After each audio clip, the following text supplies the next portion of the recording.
आज आम्ही दीक्षाभूमी इथे भेट घेतलेली आहे, इथे दर्शन घेतलेलं आहे आणि महत्त्वाची गोष्ट हीच आहे, आपण पाहतोय कालपासून संपूर्ण देशात नव्हे तर संपूर्ण जगभरात एक वातावरण हेच आहे की केंद्रीय गृहमंत्र्यांच्या मनात जे होतं ते त्यांच्या तोंडावर आलेलं आहे आणि त्यांच्या भाषणात आलेलं आहे।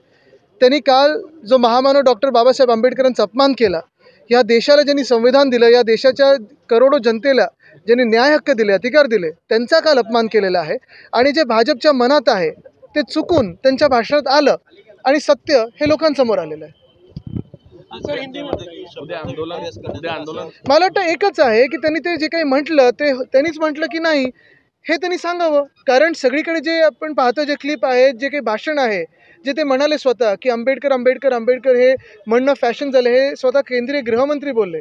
फॅशन म्हणजे काय? आणि पुढे ते बोलले की भगवानाचं नाव घेतलं असतं, देवाचं नाव घेतलं असतं तर स्वर्ग प्राप्त झालं असतं। करोडो जनतेसाठी जगभरात डॉक्टर बाबासाहेब आंबेडकर हे देवच आहेत। जसं त्यांनी या देशाला संविधान दिलं, न्याय हक्क अधिकार दिले, देवासारखेच आहेत। आता पत्रकार परिषद घेऊन म्हणतात की कुठेतरी माझ्या वाक्याचा विपर्यास केला। नाही, विपर्यास केला म्हणजे ते जे म्हणाले ते म्हणाले की नाही म्हणाले हे सांगावं। आणि जर मला वाटतं जर कोणी चुकून काही बोललं असेल तर माफी मागून सरळ मोकळं व्हावं, पण हे चुकून नाही म्हणाले, हे त्यांच्या मनात होतं। हे भाजपची जी साधारणपणे एक मानसिकता आहे, भाजपला हा देश कसा चालवायचा आहे आणि संविधानाचा अपमान म्हणजे योगायोगाने संविधानावर चर्चा चालू असताना हे सगळं सुरू झालं, हे लोकांसमोर आलेलं आहे। पंतप्रधानांनी पण पूर्ण व्हिडिओ ट्विट करून एका प्रकारे त्यांना पाठिंबा देण्यात नाही, पूर्ण व्हिडिओ बरोबर आहे, पण त्या पूर्ण व्हिडिओमध्ये हे जे 12 सेकंद आहेत हे गृहमंत्री बोललेत की नाही तेच बोललेत ना। पूर्ण व्हिडिओ जरी पाहिला किंवा 12 सेकंद जरी पाहिले तेच म्हणालेत, तेच वक्ते आहेत।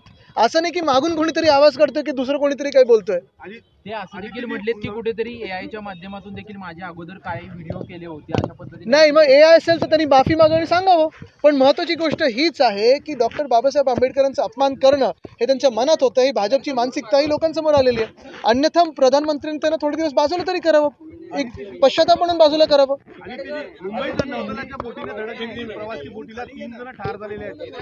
मला वाटतं तिथे मी बोललेलो आहे, हाऊसमध्ये देखील हा विषय घेतलेला आहे। मुख्य गोष्ट हीच राहते की जे त्या बोटीत बोट उलटल्यानंतर पाण्यात म्हणजे वाचवण्याचा प्रयत्न आहे ते सगळे वाचावे ही पहिलं प्रार्थना राहील।